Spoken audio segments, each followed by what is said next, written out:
Bonsoir et bienvenue dans Mimi, c'est le magazine de l'insolite et des mondes invisibles. Bonsoir Jérôme. Salut Antoine, salut tout le monde. Bien content de vous retrouver pour cette seconde saison. Voilà, bienvenue dans cette saison 2, épisode 1.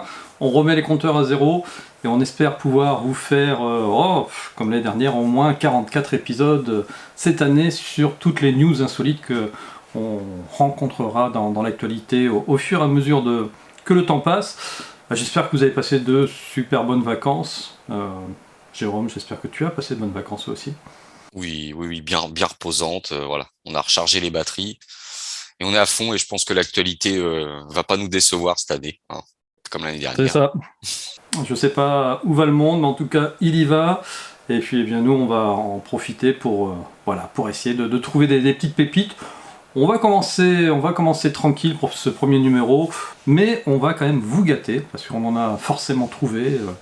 Puis on ne pourra pas toutes traiter celles qui étaient vraiment intéressantes aujourd'hui, parce que cet été, il y en a eu beaucoup de très intéressantes. Et allez, on va commencer peut-être par celle qui a eu le plus grand retentissement. Il est beau ton Apollo en Lego. Hein. Alors, on y a été ou on n'y a pas été? Alors, il était en Lego, en carton ou vrai? Ah oui, vous avez certainement vu cette news, hein, le petit coup de gueule de Thomas Pesquet, notre notre cher, comment on dit en France, c'est spationaute, hein. Spationaute, un spationaute normand. Il est normand, Thomas Pesquet. Oui, Non, il habite Dieppe, hein, c'est ça. hum. Et il a passé un petit coup de gueule sur Twitter. C'était suite aux propos qu'il a tenus sur France 2 dimanche, donc pas dimanche qui est passé, l'autre d'avant, à la veille justement du lancement qui a été avorté de la mission Artemis. Et puis je vous propose de visionner ce que Thomas Pesquet a déclaré sur France 2 ce dimanche. Si tu peux nous lancer la vidéo, Antoine. Alors, ça se passe donc le 28 août sur France 2. Thomas Soto interroge Pesquet sur la mission, l'utilité de la mission Artemis, celle qui va permettre aux hommes de retourner sur la Lune. Et c'est vrai que la réponse de Thomas Pesquet est très surprenante. Pourquoi la Lune? Pourquoi elle vous fait rêver autant? Qu'est-ce qu'elle a de différent, la Lune? Qu'est-ce qu'elle a de plus? La Lune, il faut voir qu'il y a un facteur 1000, en fait. C'est 1000 fois plus loin que la station spatiale, qui est à 400 km au-dessus de nos têtes. Donc c'est vraiment, c'est vraiment encore une autre dimension dans le voyage spatial.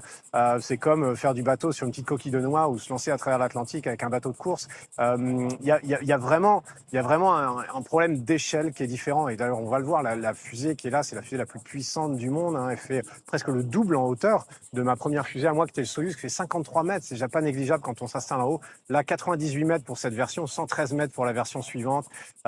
C'est vraiment des températures pendant la rentrée atmosphérique, des vitesses. Tout est en fait multiplié, le danger, l'intensité. Et là, on va vraiment aller très loin, très loin, très loin, aussi loin qu'aucun être humain s'est jamais éloigné de la Terre. Mais justement, Thomas Pesquet, ce facteur 1000, comme vous dites, c'est 400 000 kilomètres de distance entre la Terre et la Lune. Ça vous fait pas peur? C'est pas un peu vertigineux quand même? C'est vrai, quand on y pense comme ça, ce qui est bien, c'est que tout ça, ça se divise en plein de plus petites tâches, en fait, et qu'au jour le jour, on s'attache à des choses très pratiques. Il faut évidemment faire ce qu'on a à faire tous les jours, et c'est en avançant petit à petit qu'on va arriver à atteindre ces buts qui sont des ordres de grandeur très différents. Mais c'est vrai que maintenant, en me disant ça, quand je regarde la Lune le soir, ça me fait quand même un petit frisson, parce que c'est pas la même chose de se dire, mais attends, est-ce que c'est humainement possible d'aller là-bas? Alors, il y a quand même deux phrases qui ont fait réagir tout le monde. Est-ce que c'est humainement possible d'aller là-bas? Et puis aussi, on va vraiment aller très loin, aussi loin qu'aucun être humain ne s'est jamais éloigné de la Terre. Alors là, je veux dire, il nous a tendu une perche, Thomas. Pour tous ceux qui ont un doute sur toutes ces missions lunaires qui ont eu lieu dans les années, fin des années 60, 70, hein, Apollo 11, Apollo 12, etc. Voilà, oui, qui ont été très largement remis en question.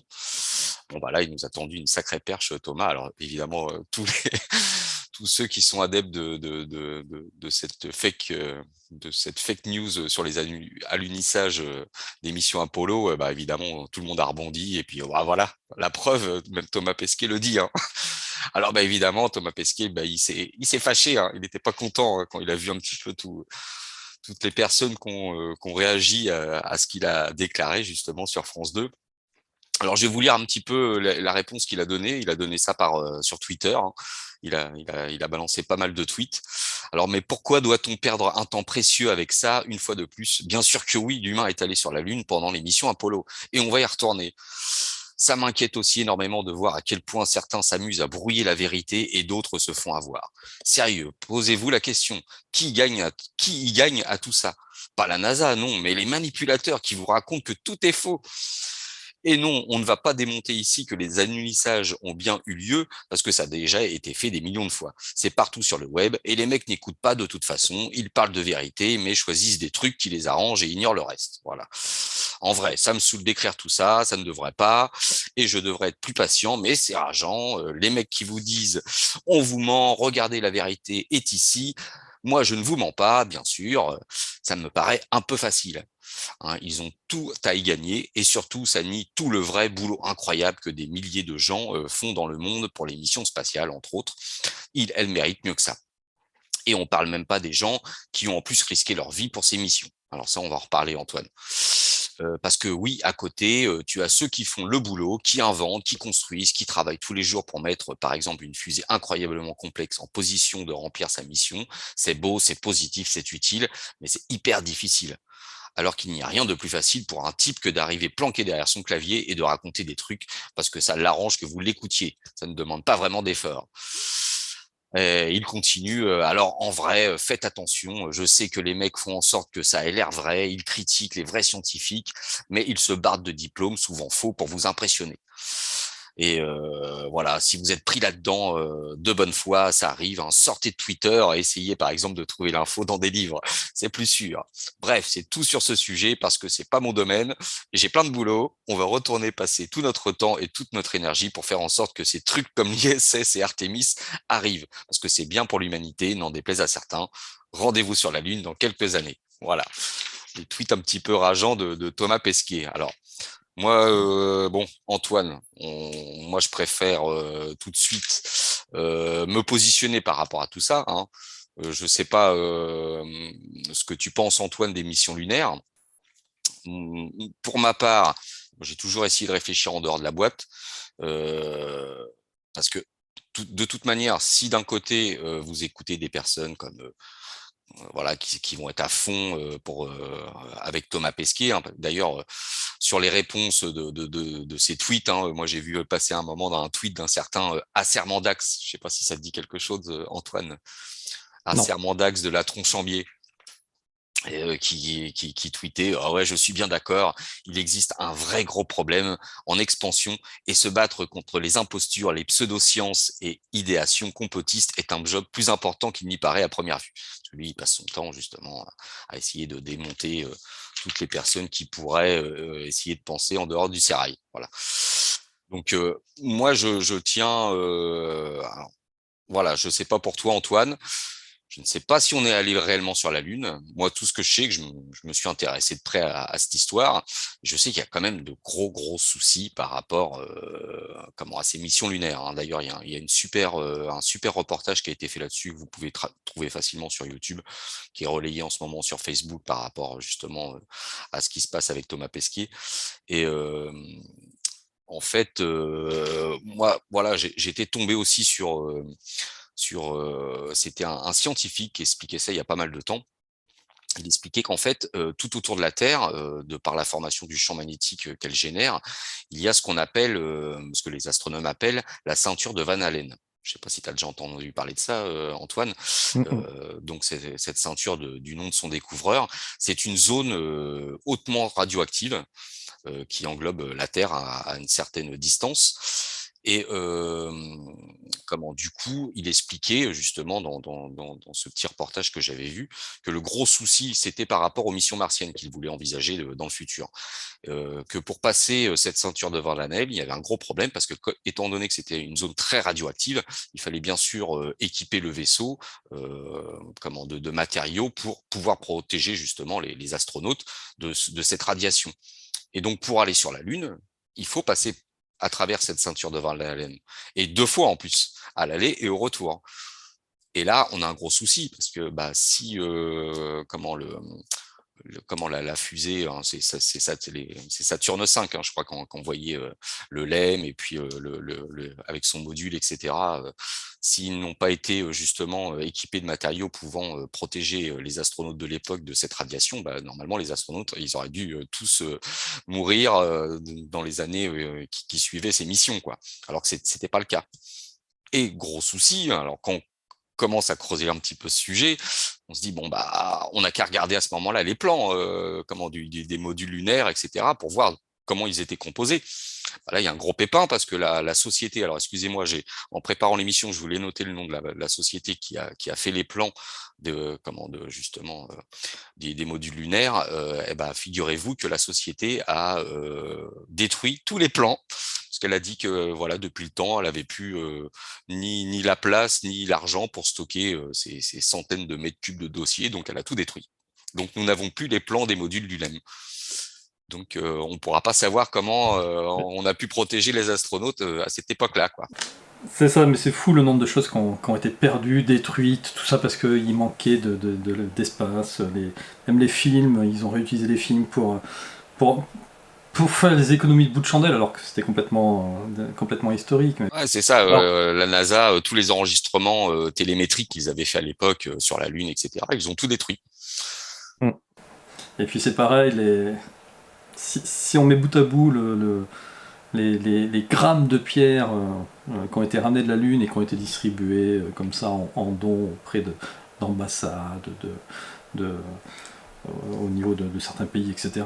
Je crois que ça se calculerait en tonnes, tellement il y a eu de pierres lunaires offertes. D'ailleurs, je crois que c'était à l'ambassade de Hollande, hein, ils avaient offert une pierre lunaire, et puis des années plus tard, ils ont analysé la pierre, ils se sont rendus compte que c'était un morceau d'arbre fossilisé, donc ça venait de la Terre en fait. Complètement. Alors si on revient sur la vidéo de Thomas Pesquet, alors c'est vrai que il dit l'homme n'aura jamais été aussi loin. Alors il s'est expliqué par ailleurs que, mais oui, effectivement, la fusée va aller beaucoup plus loin que les autres fusées quand elle va faire le tour de la Lune. Donc c'est pour ça qu'il aurait dit ça. Bon, allez, on lui accorde le bénéfice du doute, pourquoi pas. Mais par contre, c'est vrai que quand il dit c'est pas humainement possible, quoi, il y a un moment donné, tu vois, qu'un néophyte emploie ce genre de terme. Pourquoi pas, mais voilà, pas Thomas Pesquet, quoi. C'est son job. Il peut pas faire ce genre de boulette. Et puis alors après les excuses, mais oui, mais à qui profite le crime? Je suis pas sûr que les soi-disant complotistes ça leur apporte beaucoup d'argent ou de notoriété de véhiculer ce genre de choses. Par contre, il y a un vrai intérêt économique d'être les premiers à mettre le pied sur la Lune, hein, au moment de la guerre froide. Moi, je suis persuadé qu'en 69, les Américains n'ont pas mis les pieds sur la Lune. C'était juste impossible. Après, je suis encore partagé sur le fait qu'ils aient pu le mettre un peu plus tard, 2-3 ans plus tard, en étant un peu plus près, mais quand tu vois quand même les vieux coucous qu'ils ont utilisés, et qu'aujourd'hui, tu vois, la fusée, elle est partie? Non, elle n'est même pas encore partie. Non, elle n'est pas encore partie. Hein. D'ailleurs, tiens, je t'ai envoyé une autre petite vidéo, parce qu'il n'y a pas que Thomas Pesquet qui a fait la boulette. C'était sur TF1 ce coup-ci, justement, il parlait de l'avortement, du second avortement du lancement de la fusée Artemis. Donc si tu peux nous mettre la vidéo, et voilà, on enfonce le clou une seconde fois. Donc ça se passe sur TF1. Ils étaient pourtant revenus par milliers, impatients de voir le mastodonte de 3000 tonnes s'élancer vers la Lune. Nouvelle déception aujourd'hui en Floride, le décollage d'Artemis a été reporté pour la 2e fois à cause d'une fuite de carburant. Comment expliquer que ce vol soit si délicat? Eh bien la réponse est simple, l'homme n'a jamais projeté d'aller aussi loin dans l'espace. Ah oui. L'homme n'a jamais projeté d'aller aussi loin dans l'espace. C'est pas nous qui le disons. Exactement. Hein. Bon, voilà. Non, mais c'est vrai que ça fait quand même beaucoup de boulettes pour quand même des sachants, pour des personnes qui ont la compétence, qui sont renseignées ou dont c'est le métier. Voilà, c'est qui? C'est Armstrong qui avait fait une vidéo aussi où il répond à une fillette, je crois, où il lui dit qu'il a jamais mis les pieds sur la Lune. Oui, puis il y avait aussi, alors je me rappelle plus le nom de cet Américain hein, qui avait parcouru les États-Unis à la recherche de tous les astronautes qui ont soi-disant participé à toutes ces missions lunaires pour leur faire jurer sur la Bible qu'ils avaient bien mis le pied sur la Lune. Il n'y en a aucun qui a accepté de le faire. Alors que on le sait. Il s'était même pris un coup de poing, je crois. Oui, Enfin, ouais, je crois que c'était, je sais plus si c'est Neil Armstrong, je crois, à un moment qui s'est vraiment énervé, qu'il avait foutu une pêche.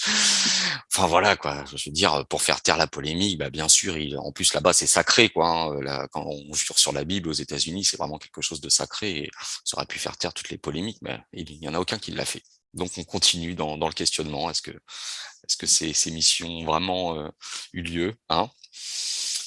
Je sais que certains diront que bah non. Mais ça, c'est tout le problème, Antoine, avec ce genre de polémique lorsque tu discutes sur n'importe quel sujet un petit peu sensible avec des personnes. Alors, tu vas avoir d'un côté les convaincus qui pensent que bah, ce qu'on leur a appris, c'est la stricte vérité. Ils vont toujours te trouver des preuves que c'est la vérité. Et puis d'un autre côté, tu vas avoir bah, les personnes comme nous, un peu, qui vont se poser des questions, qui vont se demander. Et puis bah, ces personnes-là vont trouver aussi des preuves comme quoi c'est un fake. Et la conversation est sans fin, en fait. En tout cas, c'est pas ce soir qu'on saura la vérité sur le sujet. Donc écoute, moi je vais me contenter de le monter en Lego, hein, de rêver comme ça.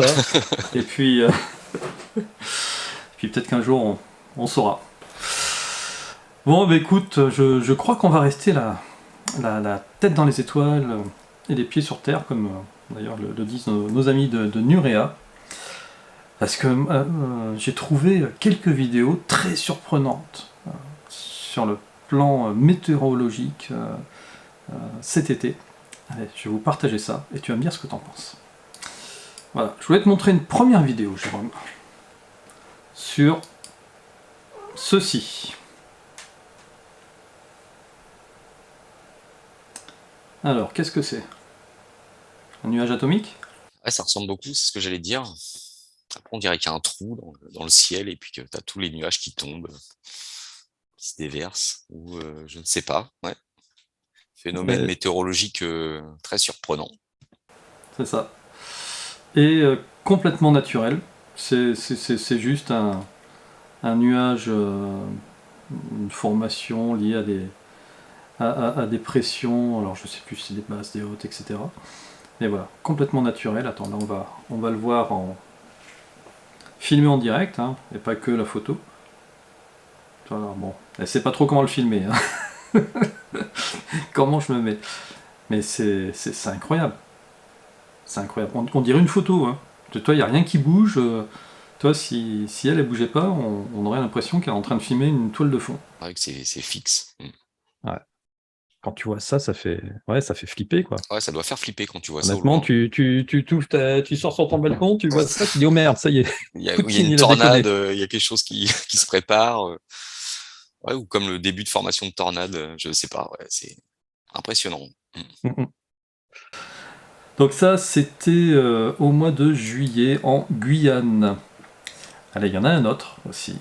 Alors vraiment, celui-ci, il est assez exceptionnel. Je vais te le montrer ici. Ah, ce fameux nuage cubique. Ouais, je suis tombé là-dessus il y a pas longtemps aussi. On dirait une guimauve. Ouais, Un c'est clair. marshmallow. Ouais. Un beau nuage cubique là. Ah ouais, mais Ah, paraît-il que certains vaisseaux extraterrestres se camouflent dans les nuages. Là, on avait un beau vaisseau cubique. moi vraiment, il m'interpelle quand même parce que on est vraiment sur un parallélépipède rectangle. Hein, C'est ça. pour pas dire autrement. C'est Paris Match qu'on parle de ce nuage. Donc il a été filmé en Angleterre dans le Surrey, c'était il n'y a pas très longtemps, en début de semaine visiblement. Et donc forcément les commentaires ont été très dithyrambiques sur le sujet. On va dire les tenants de la théorie des ufologiques ont, comme tu l'as dit, indiqué que c'était un camouflage. Donc forcément, ça a été balayé du revers de la main, c'est des conneries, etc.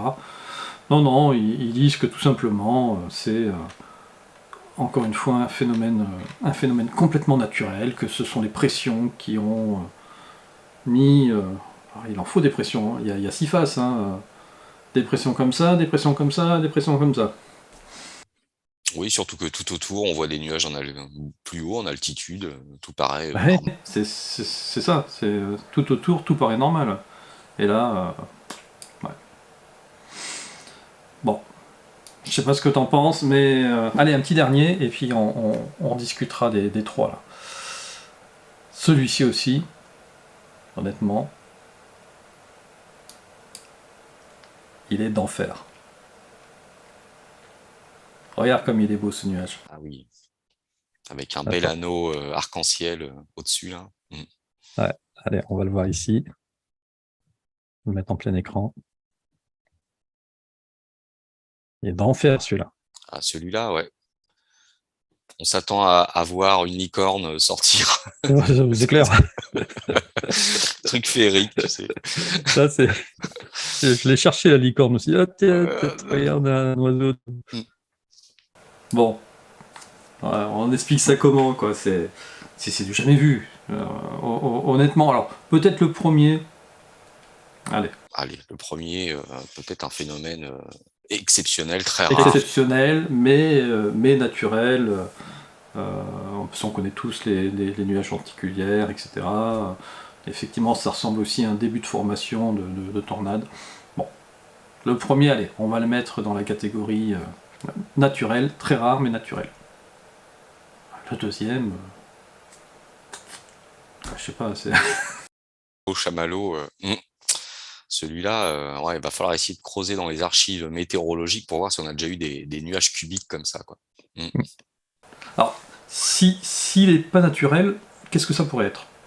Imaginons qu'il ne soit pas naturel. Alors, imaginons qu'il ne soit pas naturel, comme je te le disais, certains expliquent que des ovnis en fait se camouflent dans les nuages, donc peuvent créer tout autour de leur vaisseau justement une espèce de brume et puis. Du coup, moi j'aurais tendance à te dire, c'est pas le meilleur des camouflages, parce que pour le coup, déjà, ça signifie que l'ovni, c'est un ovni cubique, tu vois. Ça. C'est pas le plus. En plus, tu te fais repérer par ton. Et en plus, tu te fais repérer direct. Ou alors des essais de harpe, peut-être. Hein. Ah, moi, je serais plus séduit par ça, ouais. Des petits réglages. Bon, des petits réglages. Voilà. Ah tiens, on va essayer, pouf, pour voir. Mais surtout qu'en ce moment, la météo, on en parle beaucoup, énormément. Hein, entre les canicules, là, ça va être les orages à répétition, etc. On est dans les extrêmes en ce moment au niveau météorologique, donc ouais, je pense que s'ils veulent s'amuser à faire quelques petits réglages avec harpe, ça peut passer inaperçu. Ok. Et le troisième, du coup, donc c'était à Haikou, en Chine. C'est un nom scientifique, ce nuage arc-en-ciel. C'est un Pileus iridescent. Ah, voilà. Donc c'est connu. Visiblement, c'est quand même un phénomène connu qui serait provoqué par la diffraction des rayons lumineux dans les particules de glace en suspension à la surface des nuages. Autrement dit, la lumière du soleil est dispersée par les cristaux et qui fonctionnent comme autant de petits prismes. Et puis c'est le principe des arcs-en-ciel, hein, c'est quand le soleil avec un certain rayon passe à travers les petites gouttes de pluie, ça fait ce processus d'arc-en-ciel, sauf qu'à la différence, ça ne tombe pas sur le ciel, ça boucle. Voilà. Donc, ils sont déjà relativement rares, mais celui-ci, il a quand même une structure qui est bien définie, très esthétique. Donc, potentiellement, même si j'aurais adoré que ça soit un vaisseau de licorne. Un vaisseau de licorne. qui arrive. Allez, on va peut-être aussi pouvoir le mettre dans la catégorie du supernaturel, quoi, très rare. Mais le deuxième, quoi, moi je vois pas. Là, j'ai du mal à adhérer à la cause naturelle. Un cumulus cubitus. J'ai trouvé le nom. Voilà, on va le nommer comme ça. Alors, pour les fans de la théorie de la matrice, dont tu fais partie, ça ressemble quand même pas mal à des bugs de la matrice, tout ça. Ah ouais, un beau bug dans les nuages là. Ou des petits clins d'œil de ceux qui gèrent la matrice pour dire pourquoi rester voyé. Mhm. Mais c'est un petit peu ce que disait Elisabeth dans l'interview qu'on avait faite avec elle, tu sais, de ces fameuses fenêtres là. Bah, ça me faisait penser un petit peu à ça, le dernier que tu nous as fait voir avec ces panneaux au-dessus. On pourrait s'attendre à un vortex. Petit clin d'œil à Michel. Bon, en tout cas, voilà, donc malheureusement pas de licorne cet été. Mais par contre, on va passer des licornes aux chevaux et aux bovins, où bien, c'est beaucoup moins fun. On en avait parlé d'ailleurs dans Génération Stédor, le numéro 6. C'était Pascal Cazotte qui avait fait un article exceptionnel qu'on avait nommé Le retour des débouchés fantômes, où je ne sais pas si vous vous rappelez, c'était en 2019, juste avant le Covid, où c'était des massacres de chevaux en France. Là voilà, il y a eu un survivant, âme sensible s'abstenir, ici, là. Et ça s'était produit dans toute la France. Il y avait même quelqu'un qui en avait fait la carte, et c'était assez incroyable. On n'a plus du tout entendu parler pendant le Covid, c'est-à-dire que c'était... tu te rappelles d'ailleurs la théorie des gendarmes c'était des blaireaux sauvages. Des blaireaux sauvages, ouais, c'est ça, avec des dents bien pointues, voilà. Bien acérées. Et puis comme c'était trop ridicule leur théorie, du coup, ils ont sorti un portrait robot d'un mec qui aurait été pris sur le fait, mais pas attrapé. Bon, ils ont attrapé le portrait robot, mais voilà. Et puis on n'en a plus jamais entendu parler. Alors si, pendant le Covid, il y a eu quelques cas. Moi, je me rappelle, j'avais fait une émission avec Hervé sur Monde Mystérieux, sur les mutilations animales, justement, pendant le Covid. Parce qu'il y a eu quand même quelques cas en France qui avaient été assez marquants. Et c'est vrai que là, ça faisait plus d'un an qu'on n'en avait pas entendu parler. Et moi, justement, j'ai pris des vacances comme tout le monde. Et puis, je suis parti en Savoie cet été, exactement à Saint-Sorlin-d'Arves. Et je suis tombé sur sur cette news. Je pense que si j'avais pas été là-bas, on serait passé à côté. Donc c'est pour ça que je suis content de vous la partager, parce que ça s'est passé au moment où j'étais là-bas en plus. Donc un cas de mutilation animale, plus précisément à Saint-Jean-d'Arves. Donc vraiment juste à côté d'où j'étais. Donc ça s'est passé dans la nuit du samedi 7 août au dimanche 8 août. Donc voilà, c'est le cadavre de l'animal a été retrouvé dimanche matin. Alors, je vous lis l'article tel que je l'ai lu à l'époque. Les expertises sont en cours, mais les blessures difficilement soutenables ne laissent aucun doute. La jument gît sous une bâche en attendant que toutes les constatations aient été effectuées sur place et pour la protéger des vautours. C'est vrai que là-bas, il y a des vautours. Elle a été retrouvée dimanche matin, tout près du col d'Arves. Les images de ce qu'elle a subi, pas question de les montrer dans toute leur crudité, elles sont horribles. Donc l'animal a fait l'objet d'une opération quasi chirurgicale dans sa précision et abjecte dans son objectif. Une mutilation de la région génitale découpée avec une précision méthodique.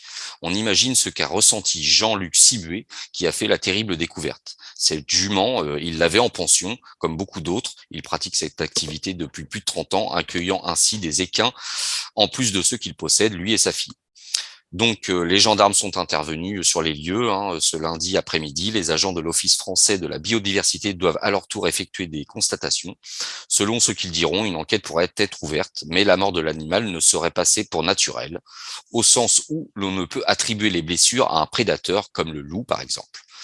Voilà. Donc, encore un cas de mutilation animale extrêmement troublant, puisque comme les premières constatations l'expliquent, les blessures sont faites d'une manière chirurgicale et comme très souvent, c'est les parties génitales de l'animal qui ont été prélevées.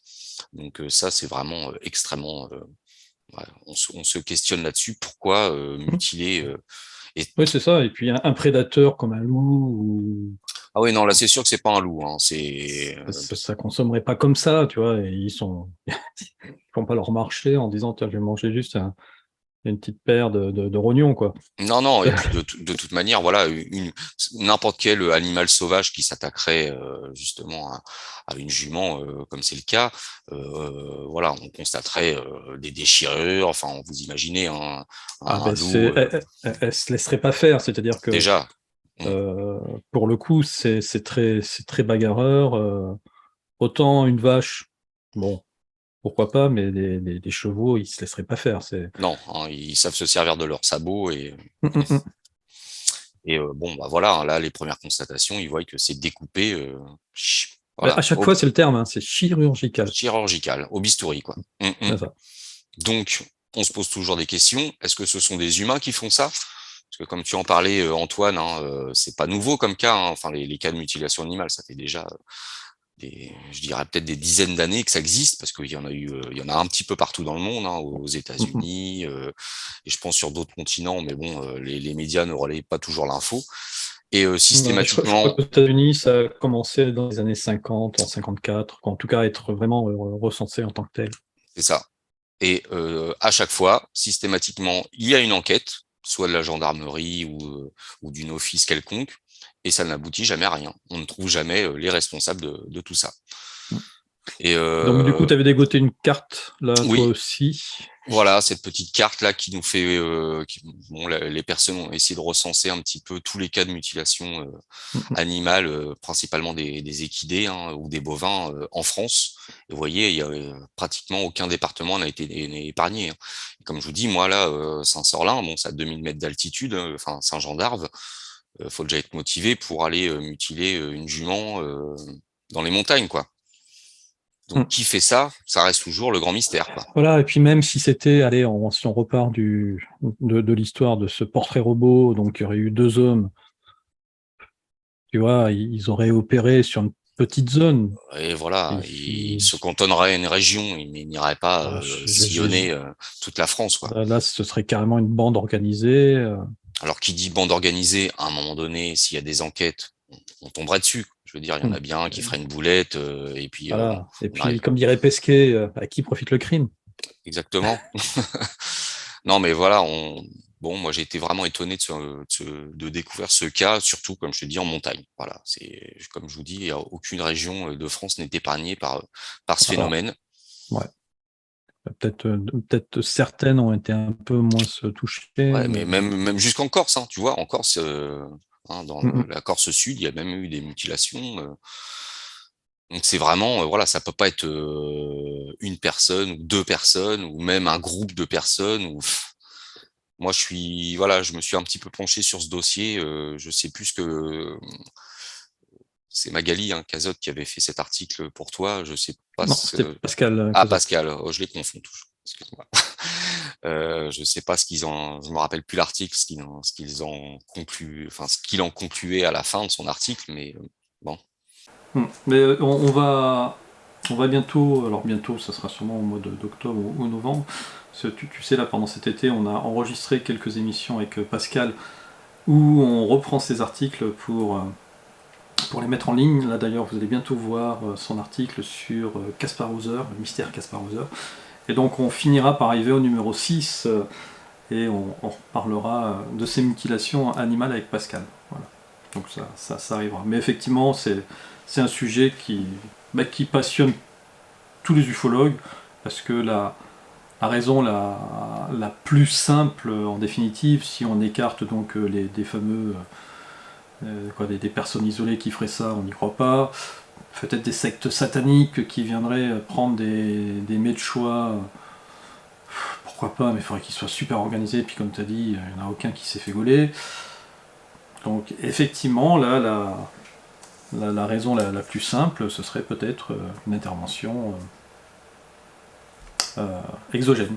Exogène. D'ailleurs, tu parlais des cas de mutilation animale aux États-Unis, hein, qui ont commencé il y a très très longtemps, et je me rappelle certains cas où ils avaient retrouvé des vaches euh, avec les pattes qui étaient rentrées complètement dans le ventre, comme si la vache avait été larguée de 50 mètres de hauteur, quoi.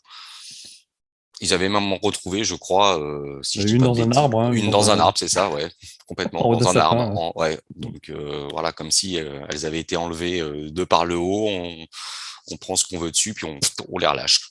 Mm. Ouais, Donc exact. évidemment que l'hypothèse ufologique n'est pas à mettre de côté, loin de là. Bon, eh bien, tu nous as dépeint un sale tableau quand même, Jérôme, je suis désolé de te le dire.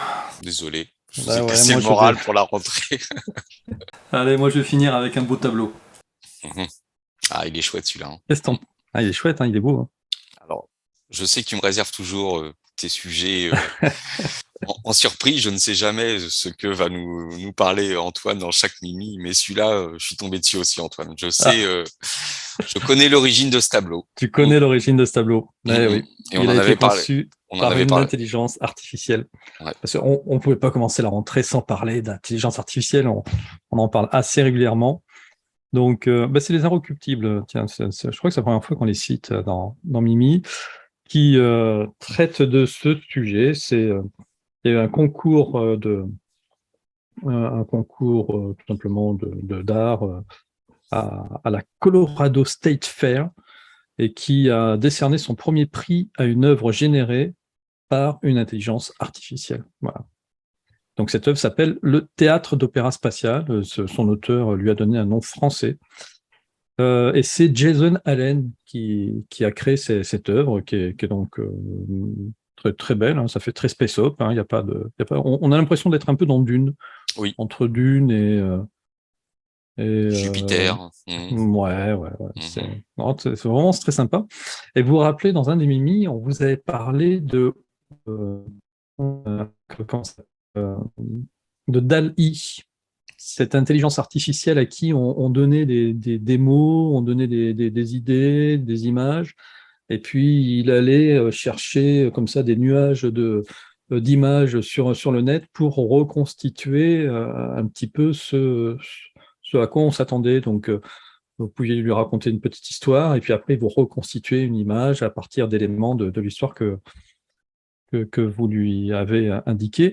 Et là, il a fait exactement le même principe, Jason M. Allen, avec un autre outil. C'est pas Dali, mais on est vraiment dans quelque chose de très similaire. Ça s'appelle Midjourney, qui permet, voilà, sur le même principe, d'aller chercher, glaner dans toutes les œuvres, toutes les images du net, d'aller chercher le meilleur et puis de ressortir un produit fini. Donc, c'est comme ça qu'il a créé son œuvre. Alors, il n'a pas triché, hein, parce que il était dans la catégorie où c'était une œuvre numérique qui pouvait être touchée numériquement. Donc, il est complètement dans le sujet, dans le thème de ce concours. Mais par contre, les organisateurs ne s'attendaient pas à ce que ce soit une IA qui réalise complètement l'œuvre. Alors forcément, ça Eh fait encore un tollé pas possible. Voilà. Si les IA se mettent à faire de l'art. Et il me semble avoir lu une fois, je ne sais plus quel philosophe dire, que le signe de l'humanité, en tout cas ce qui distingue l'humanité d'autres espèces, en dehors du rire, c'est l'art. C'est-à-dire que une espèce devient humanisée, en tout cas devient, euh, c'est le premier signe d'une civilisation développée, c'est qu'elle a développé son art. euh, et si les IA développent leur propre art, Mhm. voilà. Où va-t-on? C'est qu'elle est en train aussi de s'humaniser et de se développer et de C'est ça. pouvoir prendre les commandes. Enfin, pour le coup, elle prendra les pinceaux. Elle a pris Elle les prendra, pinceaux. ouais, les pinceaux numériques, bien sûr. Mhm. Donc voilà, bon, on finit sur une petite touche sympathique, même si tout ça signifie qu'on se fera bouffer par les IA un jour ou l'autre. Et oui, parce que bon, le propre de l'homme aussi, c'est sa propre création et son imagination. Hein. Moi, je trouve que les plus belles œuvres les plus belles peintures ont été faites par des artistes de grand talent et non par des intelligences artificielles. Ouais, ça craint tout ça. Où va le monde, Antoine? Voilà, si on est dans une matrice, tout s'explique. Ouais, exactement. Voilà, tout à fait. Après, je ne sais pas. En tout cas, voilà, ça va conclure notre premier Mimi saison 2 de l'année. J'espère que vous avez été contents de repasser la soirée avec nous en notre compagnie. Nous, ça nous a fait plaisir de remettre le couvercle et de trouver ces 4 nouvelles insolites. Il y en a d'autres, il y en a vraiment eu beaucoup, donc là on va vous en ressortir de quelques-unes de l'été pendant les prochains Mimi. N'hésitez pas, si vous voulez nous écrire, le journaldbn@gmail.com et on se fera un plaisir de lire vos messages et puis de traiter les sujets que vous pourriez nous suggérer. Et on prépare d'ailleurs une émission, je pense peut-être d'ici fin septembre, sur les rêves, parce qu'on a eu quand même un certain nombre de messages sur les sujets, donc n'hésitez pas si vous voulez nous envoyer encore vos rêves et vos interprétations de rêves un peu bizarres. On pourra en parler sur la chaîne. On se fera un plaisir de les traiter. Mais Jérôme, je te souhaite un bon week-end. Merci également, Antoine. Bonne reprise. Ouais. Allez, ciao, bonne soirée à tous, et puis à très bientôt. Ciao tout le monde.